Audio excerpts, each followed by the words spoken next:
মানুষের দুনিয়াবি যত রকমের পশু, যত রকমের দেখা যায় তাদের গুণ থাকে, এগুলো মানুষের মধ্যেও আছে।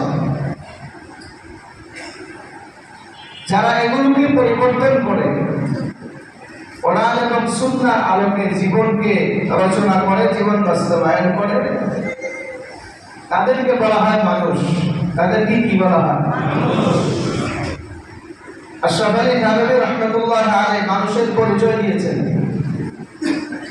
যে আপনি কথা বলতে পারেন এজন্য আপনাকে মানুষ বলা হয় না, তুতা পাখিকেও কথা শিখাইলে সেও বলতে পারে।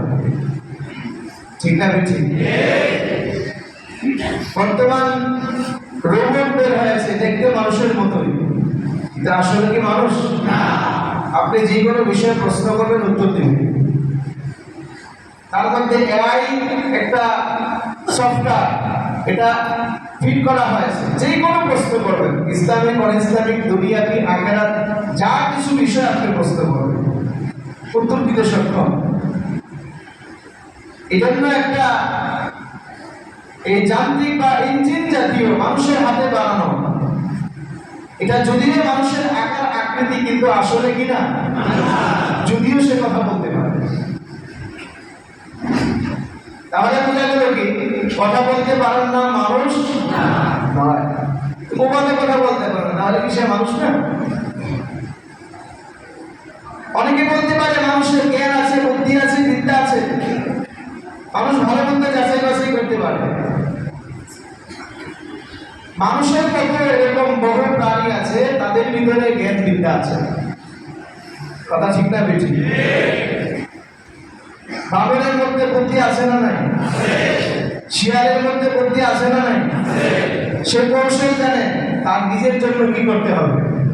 এরকম প্রত্যেকটা প্রাণী কৌশল জানে তার নিজের আত্মরক্ষা কিভাবে করতে হবে, নিজেকে কিভাবে পরিচালনা করতে হবে, তার আহার কিভাবে সংরক্ষণ করতে হবে।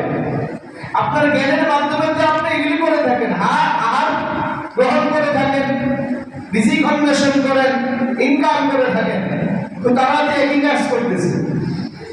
তাহলে এই দিক থেকে বুঝতে পারলাম মানুষ জ্ঞান বিদ্যা বুদ্ধি থাকলেই তার নাম কি না? যারা অশিক্ষিত তারা কি মানুষ না? তাহলে মানুষের পরিচয় কাকে বলা হয়? মানুষের পরিচয় হলো যার ভিতরে আল্লাহ পাকের ভয় আছে। সুবহানাল্লাহ বলেন। কার ভয় আছে? যে আল্লাহকে ভয় করে, কোরআন সুন্নাহর আলোকে জীবনকে বাস্তবায়ন করে, তাকে মানুষ বলা হয়। তাকে কি বলা হয়? এটা হলো মানুষের সংজ্ঞা। এক কথায় সহজে যার ভিতরে আল্লাহর ভয় আছে তাকে কি বলা হয়? আর যদিও সুরত মানুষের, বডি